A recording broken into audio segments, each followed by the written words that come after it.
हुआ ना? हाँ हो गया। ये देखो इधर आओ, ये जो तीनों फेस देख रहा है ना, हाँ ये तीनों फेस देख रहा है, ये जो कॉन्डक्टर है, हाँ ये कंप्रेसर को चलाने के लिए तीनों फेस दे रहा है, ठीक है। हाँ इधर से इनपुट हो रहा है, इधर से आउटपुट हो रहा है, सीधा जा रहा है कंप्रेसर में, ठीक है। तो अगर इसको चलाने के लिए इसका कॉइल वोल्टेज देना होगा, मालूम? तुम भी सोचो, ऐसे नहीं कि हम बना रहे इसलिए तुम भी देखो, ठीक है। हाँ ठीक। तो इसको चलाने के लिए कॉइल वोल्टेज चाहिए, तो कॉइल वोल्टेज इधर एक फेज एक न्यूट्रल उसको देना पड़ेगा, ठीक है। ठीक। तो ये इधर रहता है, ये जो कॉइल वोल्टेज है ये कितने का है, 24 का है या 240 का है? अगर 24 रहेगा, ठीक है, तो इसको 24 वोल्ट देने के लिए इसको ट्रांसफार्मर का ज़रूरत है। ये ट्रांसफार्मर की ज़रूरत है। तो ट्रांसफार्मर का क्या काम है?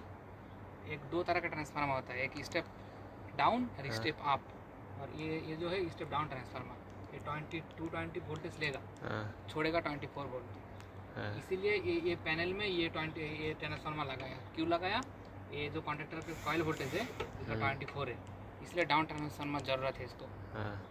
इसीलिए ये जो इधर 220 वोल्टेज लेगा, छोड़ेगा 24 वोल्ट, तो इधर आएगा कॉइल में। तो फिर ये कॉन्ट्रैक्टर ऐसे दबाएगा, ऐसे खींचेगा, इसके अंदर जो कॉइल है उसको चाहिए 24 वोल्ट, तो 24 वोल्ट जो मिलेगा ऐसे खींचेगा।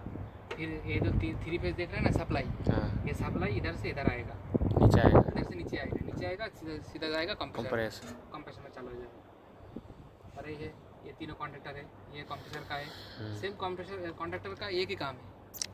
हर जो जितना को भी कॉन्ट्रैक्टर है सब यही काम है। अगर जितना कॉइल वोल्टेज रहेगा तुमको कॉइल वोल्टेज उतना दोगे, कॉन्ट्रैक्टर ऐसे खींच लेगा।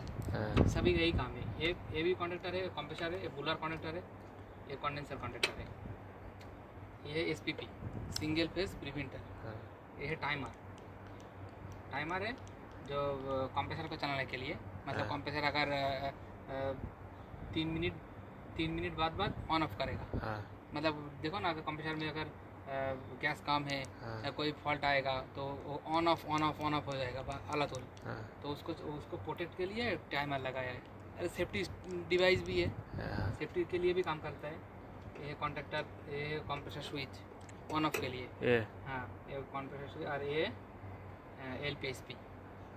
LPSP अगर गैस कम है तो इसको प्रोटेक्ट करेगा। LP स्विच चलते जाते सोचो गैस कम हो गया, किसी भी तरह गैस कम है, लीकेज है, तो उसको प्रोटेक्ट के लिए LP स्विच।